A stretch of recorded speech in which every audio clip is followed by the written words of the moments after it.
Salom qadrli tomoshabinlar, ko'pchiligingiz uzoq kutdingiz. Endi Kavkazdan so'ng islomning O'rta Osiyoga ilk kirib kelishi va payg'ambarlardan keyingi eng yaxshi insonlar deb hisoblanuvchi kishilar bu olis yerlarga nimalarni olib kelishganligi haqida so'zlab beraman. Avvalambor odatimizga ko'ra biz arablar o'z tartib qoidalarini o'rnatmoqchi bo'lgan mintaqa bilan tanisha olamiz. Bugungi kunda islom davlati mafkurachilari O'rta Osiyoni Xuroson tarkibiga qo'shadi. Xuroson nomi hozirda tarixdagiga qaraganda ko'proq hududlarni qamrab oladi. Islom bosqini arafasida Xuroson O'rta Osiyoning janubiy chegarasi hisoblanib, g'arbda zamonaviy Eronning shu nomdagi viloyati bilan tutashib ketgan yerlardan iborat edi. Aslida esa O'rta Osiyo Amudaryoning narigi qirg'og'idan boshlanib, ushbu hudud arablar tomonidan daryoning narigi tomoni, ya'ni Movarannahr deb nomlangan. G'arbda Movarannahr Transoksiana deb nom olgan. Yunon tilidagi Oks nomi daryoga Aleksandr Makedonskiy istilosi davrida qo'yilgan. Agar 7-8 asrlarda O'rta Osiyodagi siyosiy vaziyat haqida gapiradigan bo'lsak, bu yerdagi davlatlarning chegaralarini va vassallik munosabatlarini aniq ifodalash juda qiyin. Agar umuman olib qaraydigan bo'lsak, O'rta Osiyo bu davrda quyidagi davlatlardan iborat edi. Amudaryoning janubiy qirg'og'ida hozirgi Afg'oniston hududida Baktriya joylashgan edi. Keyinchalik u Tohariston deb nom olgan. Baktriya Ellin davlati bo'lmish Yunon Baktriya shohligining vorisi edi. Unda asosan forslar, xususan tofarlar istiqomat qilishar edi. Amudaryoning shimolida Sudiyona joylashgan bo'lib, ushbu Fors podshohligining markazi Samarqand va Buxoro edi. Sudiyonaning g'arbida O'zbekiston va Turkmaniston hududlarini o'z ichiga olgan Xorazm joylashgan edi.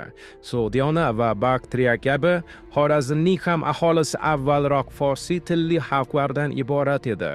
Biroq 7-asrga kelib Xorazmda turkiy aholining ko'paygani seziladi va assimilyatsiya jarayoni faol tus oldi. Qandaydir darajada yuqorida eslab o'tilgan Sudiyona va Baktriya ham ushbu hodisaga duch keldi. Ushbu uchala mintaqa ham 7-asrda bo'linib ketgan g'arbiy turk xoqonligining ta'siri ostida edi.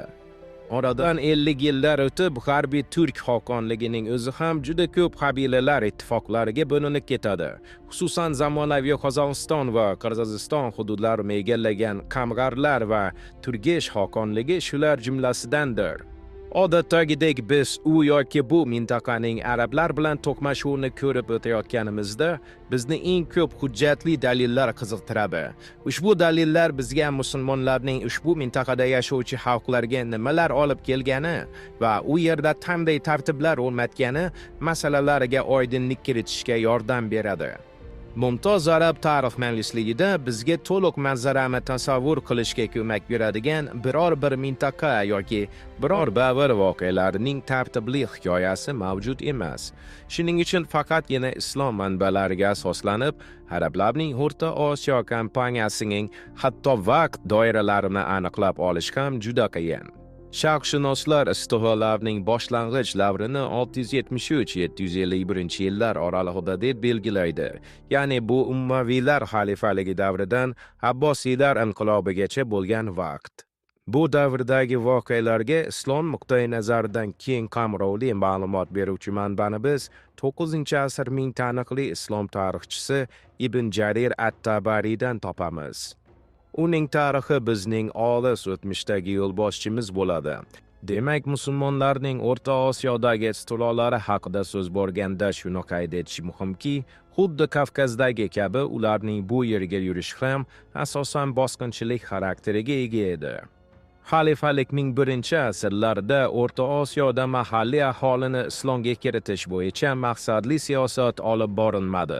Shu bilan birga arablar Xorazm va Sudiyonani to'g'ridan-to'g'ri boshqaruvga o'tkazmadi. Transaksiyanada arablarning boshqaruvi Xuroson viloyati orqali amalga oshirilar va bu Samarqand, Buxoro va ularning atrofidagi yaqin manzillarga yilda bir hujumlar yoki xiroj to'lashdan bo'yin tovlagan hukmdorga qarshi jazo operatsiyasi ko'rinishida namoyon bo'lar edi. Bundan tashqari Tabaridan bizga ma'lum bo'lishicha, musulmonlar farojun ko'radigan g'ayri dinlar hattoki zilmiy maqomiga ham ega bo'lmagan. Jizya so'zi esa umuman tilga olinmaydi. Buning o'rniga Tabari yoki shunchaki arablar qo'lga kiritgan o'ljani sanab o'tadi, yoki evaz ma'nosini anglatuvchi figya so'zini qo'llaydi. Albatta, hatto O'rta Osiyoga zilmiy maqomni berilganida ham islom kunligi bo'yin-turig'i yengil bo'lib qolmasdi. Lekin unda hech bo'lmaganga nomiga bo'lsa-da homiylikka erishish mumkin edi. Bu esa qandaydir ma'noda arablarning g'iyvoshliklaridan himoya qilgan bo'lardi. O'rta Osiyoga ilk hujumlar hokimiyatga birinchi ummaviy xalifa, payg'ambarning safdoshi Muaviya bin Abu Sufyonning kelishi bilan boshlandi. Hazratning 54-yilida lashkarboshi Ubaydulloh ibn Ziyod Xorasonning yirik arab garnizoni joylashgan va Osiyoga yurishlar uchun platsdarm bo'lgan Marv shahriga keladi. Qo'shinni to'plab u shimolga yo'l oladi va Amudaryoni kechib o'tadi. Tabariyning aytishicha, bu bilan u musulmonlarning mintaqaga birinchi harbiy yurishini amalga oshiradi. Buxoro yo'lida Ubaydulloh Masof, Poykent va Romitanni zabt etadi. Buxoroning o'zidan esa o'lja sifatida mohirligi bilan tanilgan 2000 nafar kamonchilarni haydab ketadi. Keyingi yurish 2 yildan so'ng tashkil qilindi. Bu safar musulmonlarning qurboni Samarqand bo'ldi. Samarqand jangsiz Said bin Akmalga taslim bo'ldi. Tabari Samarqanddan qancha o'lja olinganligini tilga olmaydi. Lekin samarqandlik zodagan oilalardan 50 ta yosh yigitchalarni kiyim qaytarib berish sharti bilan garov sifatida oladi. Arablar o'z va'dasida turmadi. Garovdagilar avval aftidan o'sha davrda musulmonlar nazorati ostida bo'lgan Termizga olib ketildi. Keyinchalik esa Madinaga haydab ketildi. Shundan so'ng bu yigitchalar boshqa hech qachon ona yerini ko'rmaydi. Hijratning 61-yilida Xorazm nishonga tushdi. Mintaqa Salim bin Ziyodning qo'shinlari tomonidan qo'lga olindi va musulmonlarga katta o'lpon to'lash sharti bilan tashlab ketildi. Fasalaha Tabari shunday xabar beradi. Xorazmdan yog'liq o'ljani yig'ib olib, Salimning qo'shini shu yilning o'zida Samarqandga ham tashrif buyurdi. Hijratning 80-yilida Xorasonning o'sha davrdagi noibi Al-Muhallab bugun Shahrisabz nomi bilan ma'lum bo'lgan kesga hujumni uyushtiradi. Shahrisabzning olinishi borasida ko'p ma'lumot yo'q, lekin xabar berilishicha, Muhallab yurishi davrida unga hamkorlik iltimosi bilan Xutto qiroli Sabalning ukasi murojaat qilib, Xuttoga hujum qilishni so'raydi. Al-Muhallab rozi bo'ladi va u bilan birga o'g'li Yazid boshchiligidagi o'z odamlarini jo'natadi. Xuttalda xoin Sabal qo'lida o'lim topdi, biroq g'alabaga arablar erishdi. Ular qal'ani Tabari xabar berganidek katta miqdordagi fidya evaziga tark etishdi.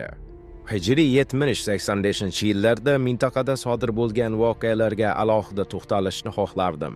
Barchangiz ilk islom davlatidagi buyuk fitna haqida eshitgansiz. Uning natijasida katta bo'linish sodir bo'lib, sunniylar va shiyalar yuzaga kelgan. Tartibsizliklar aslida keng ko'lamli bo'lib, islom olamining barcha burchaklarini o'z ichiga tortgancha muntazam ravishda mavjud edi. Biz tilga olgan davrda O'rta Osiyoda yuz bergan fitna ikkinchi buyuk fitna voqealaridan boshlangan edi. Ummaviylarning birinchi xalifasi Muaviya bin Abu Sufyon Firdavs bog'lariga rihlat qilganidan so'ng o'rniga uning o'g'li Yazid bin Muaviya o'tiradi. Uni Husayn bin Ali tan olmaydi. Shundan so'ng Ahli Bayt va Ummaviylar o'rtasida yangi kelishmovchiliklar paydo bo'lib, u Karbalo voqealariga olib keladi. Ko'pchiligingiz bu mojaro haqida sunniylar va shiyalar qarindoshiligi kontekstida eshitgansiz. Biroq Husayn va Yazid bilan bir qatorda yana bir kishi bor ediki, u ham muhim rol o'ynagan.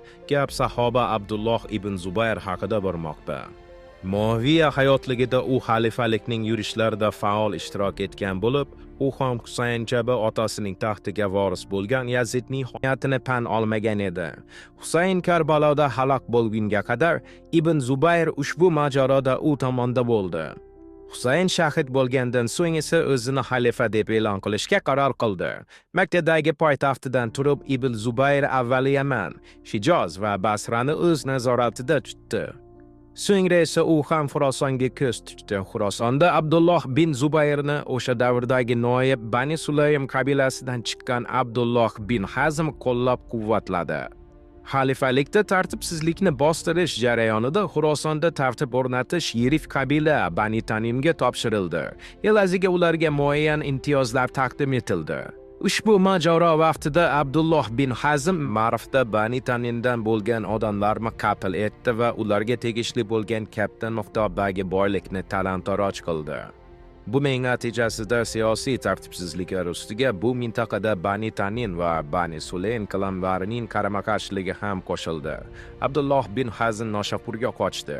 O'g'illaridan biri Muso bin Abdullohga talangan boyliklar bilan Amudoriya ortiga qochishni va Buxorodan boshpana so'rashni buyurdi. Tushunib turganingizdek, bu O'rta Osiyo aholisi uchun yaxshilik olib kelmadi. Muso bin Abdulloh bin Hazm 120 otliq askari bilan O'rta Osiyo podshohliklaridan boshpana istab yo'lga tushdi. Buxoro yo'lida ularga yana 400 nafar Bani Sulaymlik qabiladoshlari qo'shildi. Muso o'sha atrofda chap qirg'oqda joylashgan Zam shahriga hujum qilishga qaror qildi va uni taladi. Qochoqlar Buxoroga yetib keldi.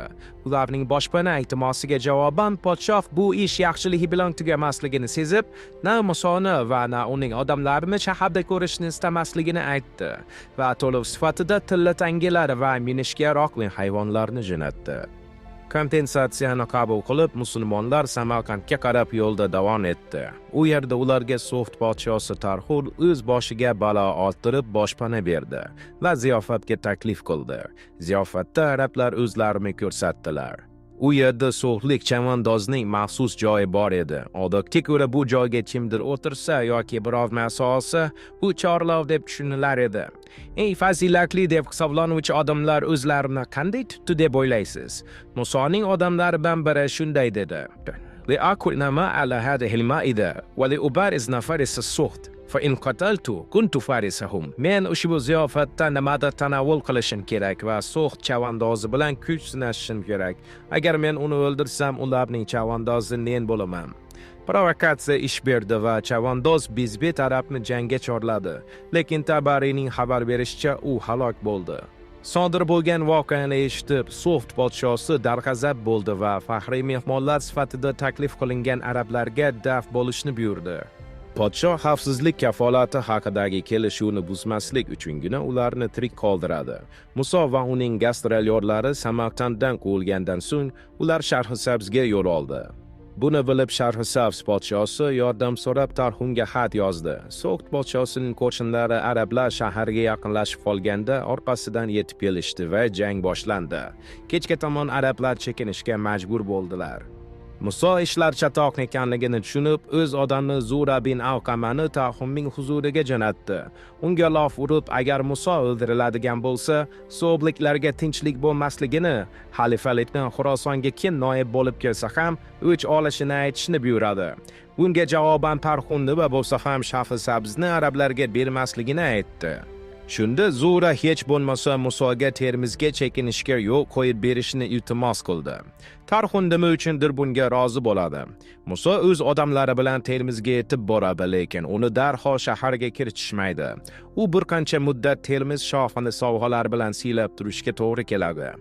Kunlardan bir kun shoh Muso bilan birgalikda ovga chiqishga ko'ndi. Termiz shohining ishonchiga kirib olgandan so'ng Muso o'z safdoshlari bilan birgalikda saroyga ziyofatga taklif qilindi. Qayd etish kerakki, bu vaqtga kelib musulmonlarning axloqiy fazilatlari Termizda hammaga ma'lum bo'lgan edi. Arablar shahar bo'ylab yurganda shaharliklarning noroziliklari yaqqol sezilib turardi. Buni Tabari ham tasdiqlagan. Shaharliklarning noroziligi asossiz emasdi. Ziyofat nihoyasiga yetib, mehmonlar saroyni tark etishi lozim bo'lgan vaqtda Muso bu endi uning uyi ekanligini e'lon qiladi. Shu tarzda arablar va shohning askarlari o'rtasida urush boshlanib ketdi. Musulmonlarning qo'li baland keldi. Aholining bir qismi o'ldirildi, qolganlari qochib ketdi. Kelgindilar ularning uylarini egallab oldi. Termiz shohini esa Muso qo'yib yubordi. Shoh yordam so'rab turklar huzuriga bordi. Aytishlaricha, Muso bilan Sharhisabz yaqinida jang qilgan turklar Borego Yusta arab Termiz shohini o'z yerlaridan quvib yuborganini eshitib, yordam berishdan bosh tortgan. Muso Termizda mustahkam o'rnashib oldi. Otasi Abdulloh vafot etganidan so'ng Musoning qo'shini uning otasiga xizmat qilgan 400 nafar askar bilan yanada ko'paydi. Bundan buyog'iga Muso atrofidagi hududlarga ko'proq hujumlar uyushtira bordi. Xuddi shu vaqtda tez kadrlar almashib turgan Xorasonda allaqachon Termizda o'z hududi va armiyasiga ega bo'lgan amirga aylanib olgan Muso haqida eslab qolishdi. Katta mulkdagi musulmonlarga Musoning xalifalik byudjetiga hissa qo'shmay, kofirlarning boyliklariga ega bo'lishi ma'qul kelmadi. Xorason noibligini Umayya bin Abdulloh egallaganda, Bani Huzayya qabilasidan bo'lgan kishini shu qabilaning odamlaridan tashkil topgan yirik kontingent bilan Musoning ortidan jo'natishdi. At-Tabari so'zlariga ko'ra, Termizgacha bo'lgan yo'lda so'g'dlar va turklar vaziyatdan foydalanib, Bani Huzayyaliklar bilan kelishib, birgalikda Termizga zarda girishdi. Termiz qamali uzoq yillarga cho'zildi. Ularning bari doimiy ravishda musulmonlar orasidagi o'yinlar va xoinliklar bilan davom etdi. Bu vaqtda esa Xorasonda Noid 2 marta almashishga ulgurdi. Xullas, Hijriy 85-yilda Termizdagi arab avtonomiyasi tugatildi. Musoning o'zi Usmon bin Mas'ud tomonidan o'ldirildi. Musoning arablardan bo'lgan odamlari qatl etildi. Arab bo'lmagan xizmatchilari esa tahqirlandi va kaltaklandi. Hijratning 86-yili kelganda Xorasonga noib etib Al-Bahili urug'idan bo'lgan Qutayba ibn Muslim tayinlandi. Aynan u O'rta Osiyoni fath etgan deb hisoblanadi va aynan uning davrida mintaqadagi arablar kompaniyasi eng keng ko'lamga yetgan. Musulmonlar hatto uni Xitoyni zabt etgan deb bilishadi. Qutayba ibn Muslimning avlodi saudiyalik shayx Abdurahmon ibn Bahili gapirmoqda. U yo'lga chiqdi va Xitoyga yetib bormaguncha to'xtamadi. U Bag'doddan chiqdi va faqat Xitoy darvozasiga yetib to'xtadi. U barcha musulmon mamlakatlarini egalladi. Va Osiyodagi mamlakatlar birin-ketin islomga kirdi va u Xitoy darvozasi oldida to'xtadi. Xitoy yer yuzidagi eng kuchli va mustahkam davlat edi. Ular arablarning kim ekanligini bilmas edi va ularning qandayligini hatto tasavvur qilmagan edi.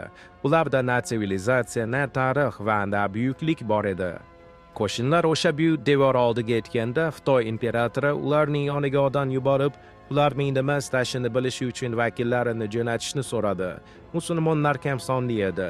Xitoyliklar ko'ziga milliardlab Xitoylarning oldida ular juda oz ko'rinardi. Xitoybaga imperatorning vakillarini jo'natishni so'raganini aytishganda, u 10 nafar kishini yubordi. Ularning rahbari tobiinlardan bo'lgan Uqrubi edi. Ular chiqishdi va g'aroyib narsa qilishdi. Birinchi kun ular xitoyliklar huzuriga chiroyli oq kiyimlar kiyib borishdi. 10 kishilik vakillar kelganda imperator ular bilan gaplashmadi va ular tomonga qaramadi. Keyin ular ketdilar.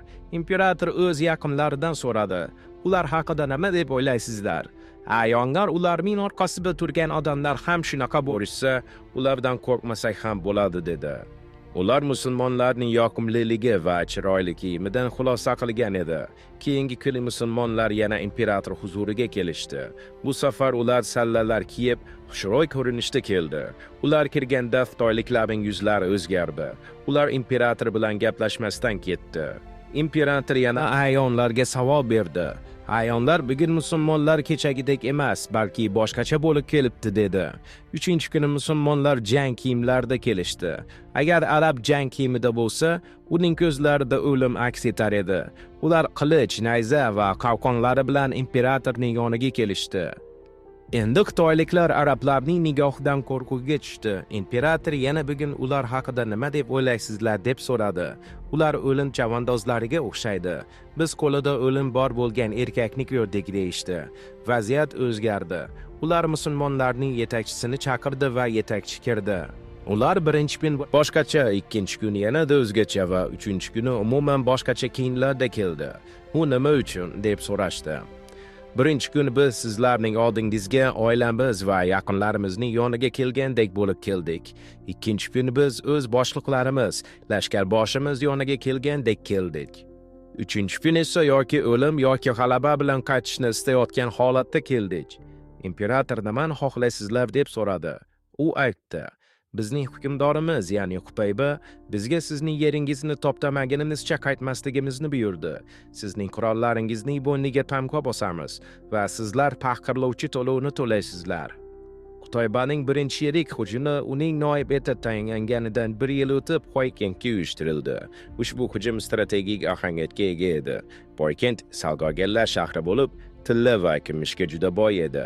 Shuning uchun ham musulmonlarni juda qiziqtirar edi. Shaharni olgan Qutayba unda juda ko'p oltin butlar borligini ko'rdi. Bu shaharliklarning qalblari shirk bilan kasallanganidan dalolat berardi. Alloh subhanallohu va taolo o'z Qur'onida mo'minlarga shunday deydi: "Ey Muhammad, senga ham, sendan oldingilarga ham shunday va'da qilindi. Agar Allohga sherik qo'shsang, amaling behuda bo'lib ketib, aniq xonavayron bo'luvchilardan bo'lasan." Qur'on 39:65. Bu agar sen mushriklardan bo'lsang, xonavayron bo'lishing aniq deganidir. Qutayba tavhidning qat'iy tarafdori o'laroq shahardagi barcha butlarni eritib tashlashni buyurdi. Tabariyning xabar berishicha, Qutayba eritgan butlardan chiqqan oltinning jami massasi 150 ming misqol bo'ldi. Zamonaviy valyutada hisoblaydigan bo'lsak, ko'p xudolikka qarshi kurash arablarga 38,7 million dollar miqdorida daromad keltirdi. Bu pullarga Qutayba armiyani qayta qurollantirib, mintaqani bosib olishda davom etishga tayyorladi. Hijriy 89-yilda Qutayba Buxoroni egallashga harakat qildi. Bu yurish muvaffaqiyatli bo'lmadi va u Marvga qaytishga majbur bo'ldi. U o'z boshlig'i Iroq noibi Al-Hajjoj bin Yusuf Vafaqofiga omadsiz yurish haqida ma'lumot berdi. Aynar Vafaqofi Usmon vafotidan so'ng xalifa Abdulmalik bin Marvon bilan Qur'onni qayta yozib chiqqan edi. U harbiy vaziyat bilan tanishib chiqib, Qutaybaga ushbu omadsizlik uchun Allohga tavba qilishini aytdi. O'z tavsiyalarini bayon qildi va Buxoroga yurishda davom etishini buyurdi. Bir yildan so'ng hijratning 90-yilida o'tgan yilgi yurishdagi xatoliklarni hisobga olib, Qutayba Buxoroga yangi yurish boshladi. Bu safar yurish arablarning foydasiga hal bo'ldi. Shaharni qamal etish musulmonlarga juda qiyin bo'ldi. Buxoro mustahkam qal'a devorlari bilan o'ralgan edi. Buning ustiga arablar shaharni qamal qilib turganda Buxoro hukmdoriga kappagina turk so'xt qo'shinlari yordamga keldi. Birinchi to'lqinni Ast qabilasi jangchilari qaytardi. Bir muncha vaqt ular yordamga kelgan turklarning hujumini qaytarib turdi. Biroq turklar tez orada mudofaani yorib o'tdi. Endi ularni qarorgohdan haydab solish uchun chetdan kuzatib turgan Qutaybaning o'zi jangga kirishiga to'g'ri keldi. Turklar uloqtirib tashlanganidan so'ng, ular chekinib tepalikka joylashib oldi.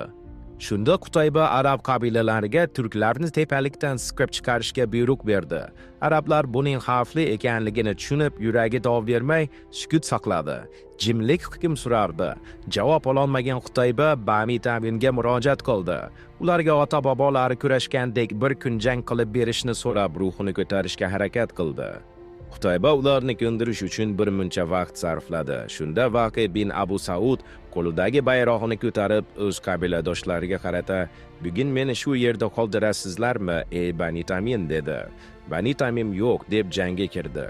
Vaqi bayroqni Hurron bin Tawhaga topshirib, uni kavaleriya bilan bir oldinga jo'natdi. O'zi ham askarlari bilan ularning ortidan bordi. Arablarni dushmandan ajratib turgan daryoga yaqin kelib Hurram bu jang yaxshilik bilan tugamasligini tushunib sekinlashdi. Vaqi uni oldinga yurishga undadi, biroq u qat'iy rad etdi. Shunda Vaqi Hurramni urdi va unga shunday dedi: "Wallahi innaka la ahmaq ya ibn al-lahna, ala raka durud amrid." Allohga qasamki, sen ahmoqsan, ey sassiq joriyaning o'g'li. Mening buyruğimdan bosh tortishingga yo'l qo'ymayman. Ushbu tahdid ta'sir qildi va Hurram jangga tushdi. Yakunda musulmonlar turklarni joyidan siqib chiqardi va ularni chekinishga majbur qildi.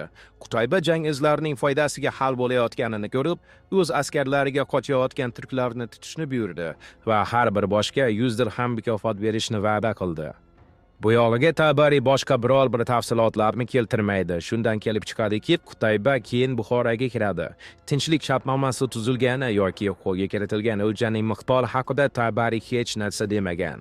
Oradan 2 yil o'tib Hijriy 91-yilda Qutayba musulmonlarga o'lpon to'lashdan bosh tortgan podshohliklar bo'ylab jazo operatsiyalari o'tkazish uchun yo'l oldi.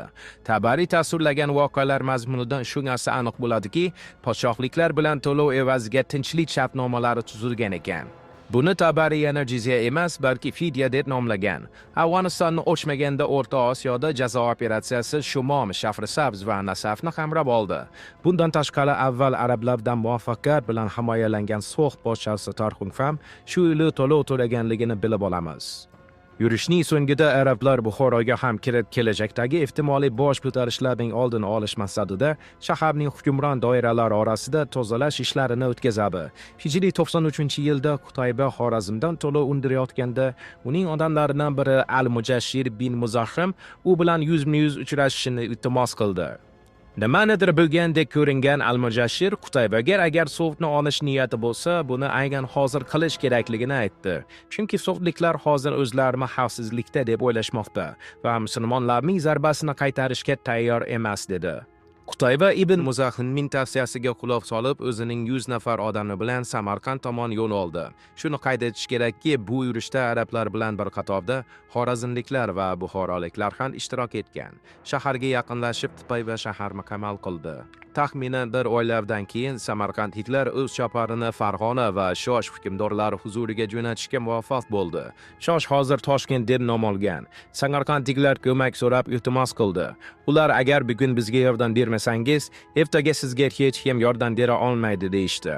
Farg'ona va Toshkent hukmdorlari yordam berishga rozi bo'lishdi, ammo oxir-oqibatda ushbu operatsiya muvaffaqiyatsizlikka uchradi. Chunki arab razvedkasi axborotni qo'lga kiritdi va ular ittifoqchi kuchlar zarba bera olishi uchun samarqandliklarning chavutuvchi manyovr qo'llashini oldindan bilgan edi. Musulmonlarning jado hujumlaridan keyin Samarqand sulh so'radi. Sulh quyidagi shartlar asosida tuzildi. Yiliga 2.200.000 dirham, 30.000 nafar nuqsonsiz qullar, ular orasida yosh bolalar va qariyalar bo'lmasligi lozim. Shahar Qutayba uchun barcha qurolli kuchlardan tozalanadi va uning namoz va xutba o'qishi uchun minbarli masjid quriladi. Shuningdek, shaharda arab qo'shinlari qoladi. Qutaybaning ba'zi qabiladoshlari sulh 100.000 qul va Samarqanddagi barcha but sanamlarini yo'q qilish va undan chiqqan oltin va kumushni yig'ib olish evaziga tuzilgan degan versiyani ham keltirishadi. Hijratning 94-yilida yillik o'lpon yig'ish vaqtida 1 yil avval Samarqandliklar ogohlantirgandek, arablar Toshkent va Farg'onaga ham yurish qildi. Qutayba qo'shinni ikkiga bo'ldi va bir qismini Toshkentga, o'zi esa ikkinchi qism bilan Farg'onaga yo'l oldi. Yo'lda so'g'liklar Xo'janddan kelib Qutaybaga qarshi chiqishdi, lekin ular mag'lub bo'ldi. Qutayba yo'lida davom etib Farg'onadagi Koson shahriga yetib bordi. Tabarining xabar berishicha, u yerda ular Toshkentni olib, shaharning katta qismini yoqib yuborgan birinchi qism qo'shinlari bilan birlashdi.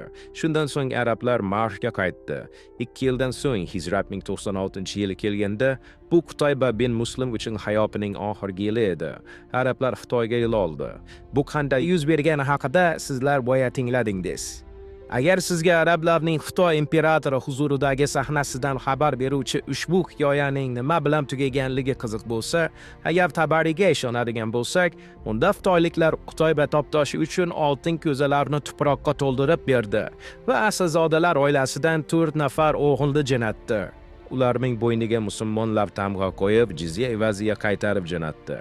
Musulmonlarning Xitoyga qancha ichkari kirib borganliklari haligacha tushunarsiz qolmoqda. Ba'zi tadqiqotchilar umuman arablarning Xitoygacha borganini shubha ostiga oladi. Biroq tarix At-Tabari musulmonlarning zamonaviy Shinjon Uyg'ur avtonom tumanidagi Qashqar shahrini olganligini, u yerda juda ko'p asir olinganligini va ularning bo'yniga tangva bosib Qutaybaga jo'natganligini aytadi. Allohning Qutaybaga in'omi. Endi sizlar albatta Osiyoning buyuk islomchisi Qutaybaning qanday halok bo'lganligini so'raysiz.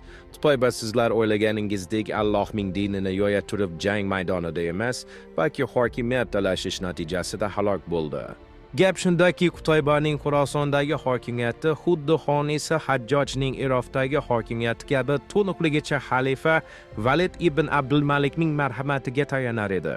Xalifani Hajjoj va Qutayba o'z vaqtida akasi Sulaymonga qarshi bo'lganda qo'llab-quvvatlagan edi. Valid oxir xasta bo'lganda uning o'g'li Abdulaziz bin Validga noiblarning bay'ati kerak edi. Qutayba va Hajjoj Abdulaziz xalifa taxtini egallab, o'zlari o'z hududlarida boylik orttirish va karyerasini davom ettirish umidida ushbu til biriktirishda ishtirok etdi. Biroq hammasi ular tasavvur qilgandek bo'lmadi. Xalifalik o'rnini baribir Validning akasi Sulaymon egalladi. Noiblarning lavozimlari tortib olindi. Qutayba zudlik bilan nimadir qilishi lozimligini tushundi. Yuzaga kelgan vaziyatda Xitoy va o'z hududini xalifalikdan ajratib olishdan boshqa muammoni hal qilishning yo'lini ko'rmadi. U arab qabilalarini yig'di va ular oldida opashin nutq so'zladi. Biroq hech kim qarshiligini ham qo'llashini ham bildirmadi. Bu esa Xitoyning Xuroson ustidan hokimligi tugashi yaqinligidan darak berardi. O'z odamlarining uning qo'llamaganidan g'azablangan Qutaybaning arab qabilalariga nisbatan bir ikkita qo'pol gaplari unga nisbatan suiqasdni yanada tezlashtirdi. Inna ahlal aliya ka'ibl sadaqa qad juni'at min kulli umr. Ayliliklar sog'ib olish uchun har yerdan to'plangan tugalarga o'xshaydi. Bu bilan Qutayba bu qabila tasodifiy odamlardan iborat ekanligini nazarda tutgan. وأما بكر فإنها أمة لا تمنع وياد لامس. Bakir qabilasi tegajog'lik qilinganda qarshilik ko'rsatmayotgan joriyaga o'xshaydi.